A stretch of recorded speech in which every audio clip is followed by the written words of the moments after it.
शहरियत कानून के ताल्लुक से एलजेपी के सदर चिराग पासवान ने न्यूज 18 से खास बातचीत की। उन्होंने कहा कि हुकूमत से कहीं न कहीं चूक हुई है, इसी वजह से मुल्क में एहतजाजी मुजाहरे हो रहे हैं। नागरिकता संशोधन कानून को लेकर के देश भर में प्रदर्शन चल रहा है। बात करते हैं एलजेपी के राष्ट्रीय अध्यक्ष चिराग पासवान से। चिराग जी, किस तरह से देख रहे हैं, कमी कहाँ रह गई, क्या कोई चूक हुई सरकार की तरफ से?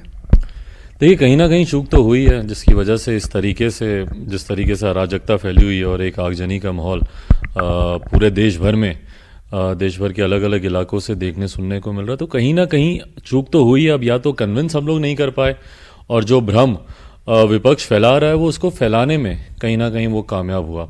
बट बहरहाल मेरी चिंता अब इतनी है कि जिस तरीके से ये अराजकता का माहौल फैला हुआ है और जिस तरीके से मासूम इसमें इन्वॉल्व हो रहे हैं, वो इसमें प्रताड़ित हो रहे हैं, छात्र छात्राएं जिस तरीके से इसमें परेशान हो रही हैं, सारे देशवासी ही हैं। अगर उनकी अपनी कोई चिंताएं हैं तो मुझे लगता है उनकी भी भावनाओं को सम्मान देने की ज़रूरत हमारी सरकार को है।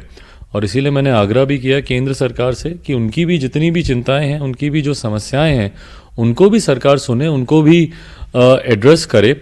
और विपक्ष ने जिस तरीके से ये भ्रम फैलाया हुआ है एनआरसी को लेकर, इस बात पर सरकार की तरफ से एक स्पष्टीकरण आना चाहिए प्रमुखता से कि ये एनआरसी का अभी जिक्र ही नहीं हो रहा है। एनआरसी की तो जहाँ तक मेरी जानकारी है, मुझे तो नहीं लगता कि इसमें कोई गाइडलाइंस भी अभी तक तैयार हैं। हम लोग सरकार में होते हुए भी हम ही लोगों को नहीं पता कि अभी तक एनआरसी का स्वरूप क्या होने वाला है। नहीं, पर अभी से ही जिस तरीके से उसको लेकर भ्रम की स्थिति पैदा कर दी गई है, कहा जा रहा है कि भैया आपके डॉक्यूमेंट्स मांगे जाएंगे, जो नहीं दिखा पाएगा कागजात उसको देश से बाहर कर दिया जाएगा।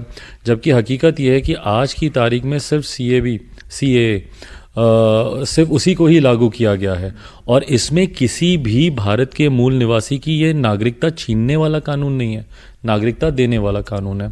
पर उसके बावजूद भी जिस तरीके से लोगों के बीच में भ्रम फैलाया गया है और ये परसेप्शन अब कहीं ना कहीं क्रिएट हो गया है कि मुसलमानों को, जो वंचित वर्ग के लोग हैं, उनको ये ज़्यादा परेशान करेगा।